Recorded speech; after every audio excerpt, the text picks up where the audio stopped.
네, 새해도 변함없이 공공의 촉 시간 이어집니다. 야구공, 축구공, 다양한 공들이 통통 튀면서 만드는 즐거운 세상. 이 세상을 가장 잘 소개해 주실 분들 변함없이 출연하고 있습니다. 풋볼아시안 한준 발행인 나오셨습니다. 어서 오십시오. 예, 안녕하세요. 네, 갑작스럽게 토끼잖아요. 예. 토끼로 이행시. 토하지 말고. 네, 예. 무리스러운 부탁이었습니다. 자, 이우영 아나운서가 토끼 이행시는 내일 꼭 전해준다고 하고요. 예. 저는 예. 발행인 저기 한준 기자님 보자마자 토끼에서 토트넘의 뭐 이런 토트넘의 손흥민이 끼를 더 발휘하시기 죄송합니다. 제가 예. 하고 싶어서 밑밥을 깔아봤습니다. 예. 자, 축구 얘기부터 시작해야 될 것 같습니다. 예. 축구 황제 펠레, 이건 뭐 저희 아버지 세대, 예. 저희의 아이들 세대까지도 정말 3대를 아우르는 뭐랄까요, 축구의 상징 같은 분인데 네. 안타깝게 지난 30일 드디어 세상을 떠났습니다. 예, 뭐 브라질 시간으로는 29일이었는데요. 알버트 아인슈타인 이스라엘 병원, 그러니까 상파울루에 위치한 병원에서 계속해서 치료를 받던 와중이었는데 사실 2020년에 대장암 진단을 받기도 했었고 항암 치료를 받기도 했었지만 네. 최근에 조금 병세가 많이 악화되면서 화학요법을 좀 중단했다는 소식이 한 달 전쯤에 전해졌었거든요. 그래서 조금은 뭐 가족들도 그렇고 축구인들도 마음의 준비를 했었는데 결국에는 2023년 새해를 좀 보지 못한 채 아쉽게 이제 하늘로 떠나게 됐습니다. 자, 펠레가 우리 축구 대표팀의 경기가 있을 때 상대팀의 승리를 예측해 주셔야 우리.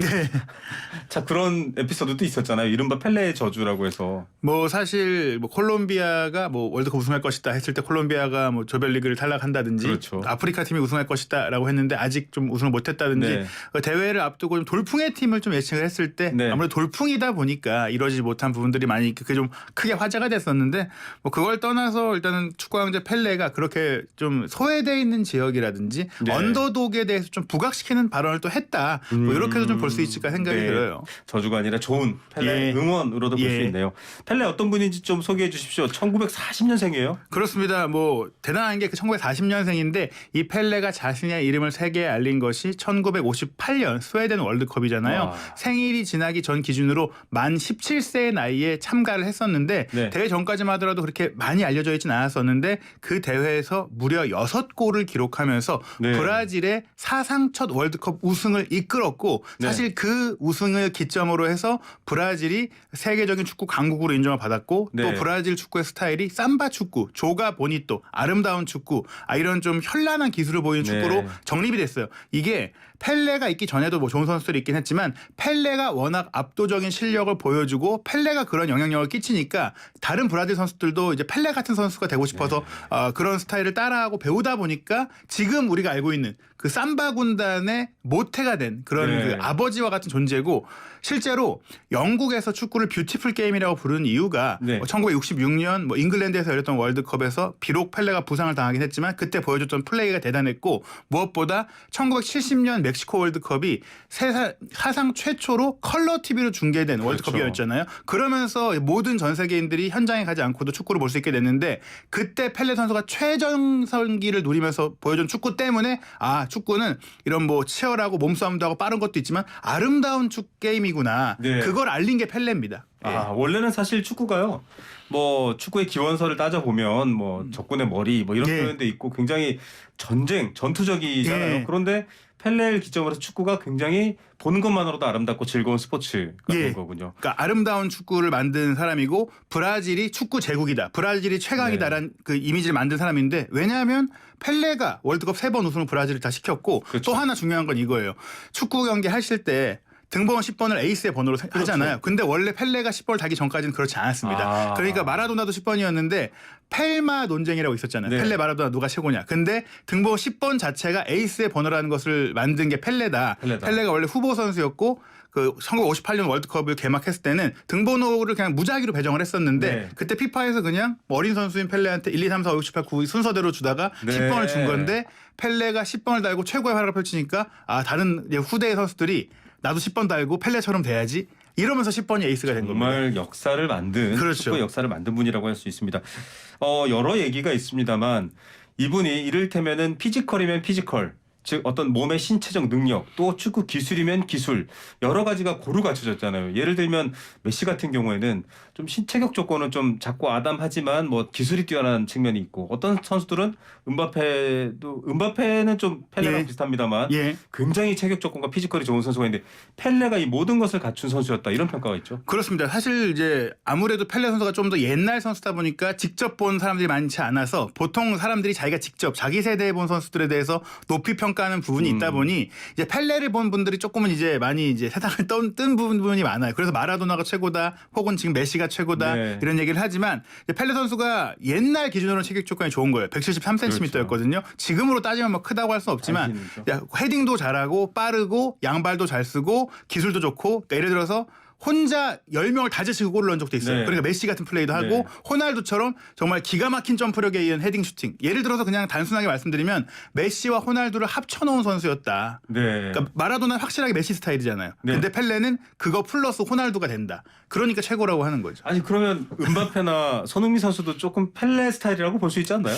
그렇긴 한데요. 일단은 그 펠레 스타일이 되려면 펠레 선수는 월드컵 한 경기 최다 어시스트 기록도 갖고 있어요. 그 얘기가 뭐냐면 플레이 메이킹도 된다. 네. 그러니까 메시가 한 역할도 한다는 건데 은바페나 이제 손흥민 선수가 조금은 호날두처럼 플레이하면서 또 기술도 조금 좋은 편이긴 한데 펠레는 그 기술이 최정점이다. 그러니까 네. 모든 게 완벽하다라고 할 수 있는 거죠. 정말 왜 황제라고 부르는지 그렇죠. 알 것 같네요. 네. 경기도 장악하고요. 플레이메이커를 하면서도 다득점을 하는 정말 모든 것이 다 갖춰진 선수였습니다. 정말 삼각 고인의 명복을 네. 빕니다. 그런데 뭔가 이렇게 뭐랄까요? 별세했다라는 느낌보다는 그냥 마치 축구의 아이콘처럼 그냥 남아있는 것 같은 느낌이어서 네. 많은 분들이 좋아하실 것 같습니다.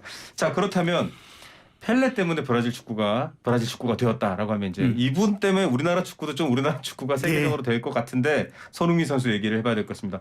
경기 중에 마스크를 벗어 던졌어요. 예, 바로 어제였습니다. 1월 1일 새해 첫 경기였고 실제로 영국에서도 영국 시간 기준으로는 2023년에 처음 열린 경기가 네. 토트넘과 아스톤 빌라의 프리미어리그 18라운드였는데요.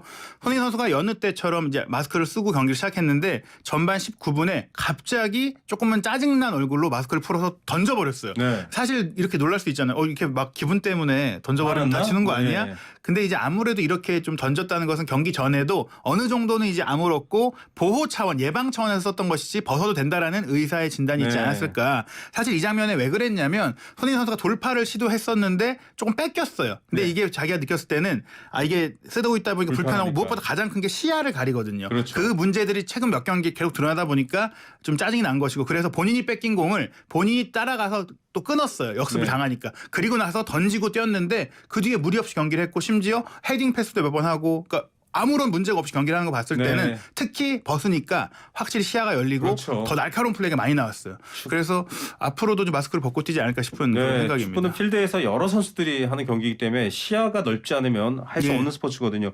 그런데 경기는 아깝게 졌습니다. 예, 뭐 사실 손흥민 선수가 이제 마스크를 벗고 이제 뛰었음에도 뭐 달라진 거 없잖아 이렇게 네. 하시는 분들도 있지만은 경기를 직접 보시면 토트넘의 이날 경기 문제는 경기 전부터 이제 쿨루셉스키 선수가 부상으로 빠졌거든요. 예. 이미 히샬리송 선수가 빠진 가운데 쿨루셉스키도 빠지니까 후보 선수였던 힐 선수가 선발 출전을 했고 그러다 보니까 공격의 한쪽이 조금 약화되는 면이 있었고 특히 이번 경기는 페리시 선수가 유독 조금 호흡이 안 그러게요. 맞았어요. 많은 분들이 페리시 선수가 전반기 내내 지난해 상반기 내내도 또 손흥민 선수랑 안 만든다는 얘기가 있었는데 이 선수가 이제 측면에서 크로스패스 위주의 경기를 하다 보니까 케인 선수도 헤딩을 하려고 올라가고 손흥민 선수가 잘하려면 케인이 내려가서 패스를 뿌려줘야 되는데 케인이 앞에만 있고 네. 또 손흥민 선수가 침투해야 되는 위치를 페리시가 잡아먹어 버리니까 손흥민 선수가 아무리 열심히 뛰어도 뭔가 기회를 잡기 어렵게 그렇죠. 된 것이었고 또 토트넘의 문제는 지금 그 10경기째 뭐 선제골을 내주고 있고 7경기 연속 지금 뭐 7경기 연속 2골 이상을 내주고 있는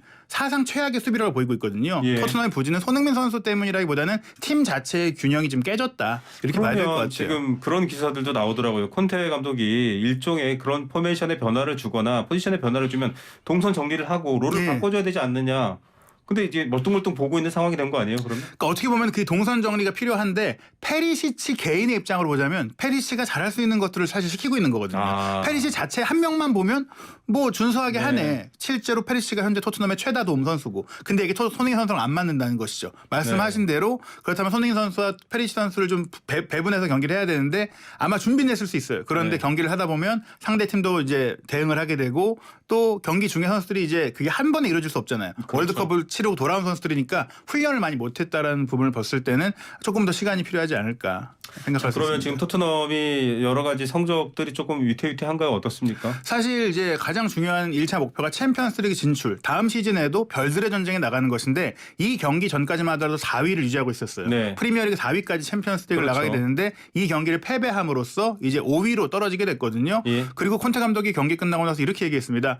솔직히 우리의 그 올 시즌은 5위를 지키면 최선이다. 이 얘기는 조금 포기 선언에 가까운 조금 당황스러운 발언이었거든요. 예. 그러면서 우리 팀의 재정 규모, 다른 팀들의 투자 시간 이런 것들 얘기하면서 조금 이제 성적이 안 나올 것에 대해서 네. 약간 뭐 속된 말로 밑밥을 깐다고 할까요? 그러니까 그런 반응을 보이면서 이게 우리의 현실이다라고 얘기를 하는 거예요. 무슨 내막이 있을까 이런 생각이 들기도 하고요. 좀 본인도 약간 좀 안 되겠다라는 느낌을 느낀 것 같아요. 왜냐하면 경기 중에 원래 콘테 감독이 거의 격정적으로 마치 오케스트라 지휘자처럼 그렇죠. 막 소리 지르면서 하잖아요. 이번 경기는 거의 멀뚱히 지켜보는 모습들을 봤을 때는 뭐 해도 안 되겠다. 물론 이제 네. 부상 선수가 많아서 아쉬운 면도 있겠지만 네네. 1월 이적 시장 열렸잖아요. 네. 아마 구단에 보낸 메시지이지 않을까. 선수 안 사주면 우리 못해.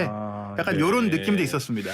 이건 뭐 한준 기자만이 할 수 있는 예측입니다. 예. 좀 선수들 좀 사주라. 사람이 없다. 이 예. 기자는 히샬리창도 지금 부상이고 예. 이적 시장 열렸다. 이제 움직여야 된다. 알겠습니다.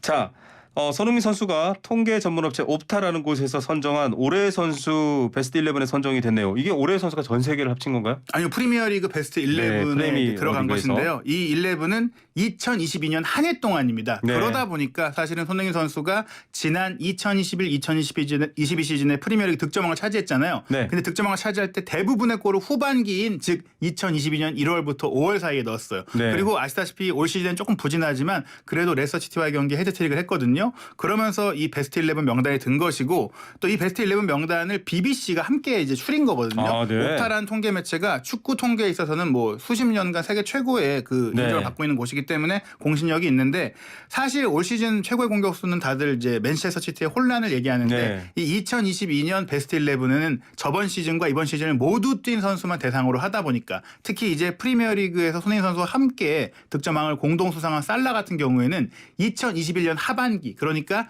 지난해 말에 그렇죠. 골을 많이 넣었고 올해 초엔 골을 못 넣었어요. 네. 그러다 보니까 손흥민 선수가 기록 기준의 베스트 11에 들어간 것이고 여기서 선정된 베스트 11은 주관이 아니라 철저하게 이제 주요 포지션별 중요한 기록들 예를 들어서 골키퍼는 최다 선방, 네. 수비수는 뭐 최다 볼 획득, 뭐 공격수는 최다 골인데 손흥민 선수가 2022년 1년 동안 프리미어리그에서 총 18골을 넣었는데 오른발 9골, 왼발 9골을 기록하는 또 흥미로운 굉장히 기록을 균형 세우면서 케인, 메디슨과 함께 공격진에 뽑힌 것입니다. 예, 자 자랑스럽습니다. 세계적인 리그에서 우리 선수가 이렇게 꼽혔는데 또 하나의 자랑스러운 부분들이 있습니다. 김민재 선수도 이탈리아 리그 베스트 11이에요. 예, 요 부분도 사실 뭐 공식적으로 이탈리아 세리에 A에서 뽑은 것은 아니고요. 2022년 한 해 동안 이탈리아 세리에 A 베스트를 또 결산한 인터넷 매체 나인티민이 선정 기준인데 뭐 브라질 대표 선수로 또 월드컵에 갔던 브레메르 선수와 김민재 선수가 함께 센터백 조합을 이뤘거든요. 김민재 선수가 워낙에 이제 반년만 뛰긴 했지만 임팩트가 좋다 보니까 실제로 지금 그 첼시로 이적했던 나폴리의 전 에이스 수비수 쿨리발리는 지금 주가가 완전히 떨어졌고 네. 뭐 첼시에서도 오히려 이제 그 선수가 못하니까 다른 수비수를 좀 타고 있는 그런 시장이 김민재를 됐어요. 오라고 하는 거 아닐까요? 그러니까 이제 그렇게 될 수도 있겠죠. 네. 그래서 이제 쿨리발리를 완전히 지워버린 이런 김민재 선수의 영향력이 조금 이제 드러난 또 부분이 아닐까라고 볼 수 있는 또 예, 판정이죠. 나폴리에서 김민재 선수를 잡으려고 굉장히 노력했는데 계약 방식도 바꿔가면서 예. 하려고 했는데 결국 안 갔잖아요. 예, 사실 이제 김민재 선수 같은 경우에는 이제 계약이 길게 남아있긴 한데 입단할 때 2023년 7월 1일부터 15일 사이 이제 15일 동안 2주 동안은 해외 구단이 5천만 유로 정도의 네. 이적료를 제시하면 구단의 허락 없이 이적할 수 있는 조항을 삽입했거든요. 네. 그 문제 때문에 이제 많은 팀들이 원하고 있고 특히 맨체스터 유나이티드가 원하고 있는데 나폴리는 그 조항을 삭제하자 대신 이제 그렇죠. 연봉을 올려줄게. 네. 그런데 이게 조금 이제 김민재 선수 입장에서는 받아들일 그럼요. 이유가 없는 게 네. 연봉을 더 받고자 그 삽입을 한 게 아니라 더 좋은 팀이 날 부르면 가겠다. 가고 싶어서 넣은 건데 지금 그게 생각보다 빨리 이루어진 것이죠. 예. 자, 조규성 선수에 대한 인기가 월드컵 이후에 많았지만 우리가 깜짝 발탁되었던 오현규 선수가 오히려 지금 유럽 시장 이적 제안을 받았어요. 네, 뭐 사실 조규성 선수도 제안들을 받고 있지만 구체적인 파이널 오퍼가 오지 않은 것이고요. 네. 그러니까 협의 단계에 있는 것인데 오현규 선수한테는 정말 정식 오퍼가 공식적으로 온 겁니다. 그러니까요. 수원 삼성 구단 쪽으로 스코틀랜드 최고 명문팀인 셀틱이 뭐 알려진 바에 따르면 200만 유로의 이적료를 제시한 것인데요. 네. 오현규 선수는 공식적으로 공개적으로 가고 싶다고 얘기했어요. 네. 그런데 수원 삼성 입장에서는 아직 계약 기한도 많이 남아 있고 네. 이 선수를 고등학교 때부터 키워온 선수고 그렇죠. 군대를 갔다 온 시간도 있었기 이미 때문에 군대도 갔다 왔고. 특히 이제 월드컵 이후 스타가 됐잖아요. 네. 그래서 1년은 더 뛰고 가라. 네. 이게 팬들 입장에서는 유럽 갈 기회였으면 빨리 보내줘야 되는 거 네. 아니야 하겠지만 오현규 선수가 지난해 13골을 넣으면서 수원 삼성을 일부에 그러니까요. 잔류시켰고 내년 이제 올해 이제 팀을 이끌어 가야 되는 선수인데 바로 보내면 우리가 뭐하러 키웠냐 조금 이런 돈보다도 네. 좀 더 뛰고 가라 약간 이런 부분이라고 볼 수 있겠습니다. 자, 축구 잘 풀리는 것 같죠? 새해에는 모든 스포츠처럼 축구처럼 잘 풀렸으면 좋겠습니다. 오늘 말씀 감사합니다. 감사합니다. 네, 한준 풋볼 아시안 발행인이었습니다.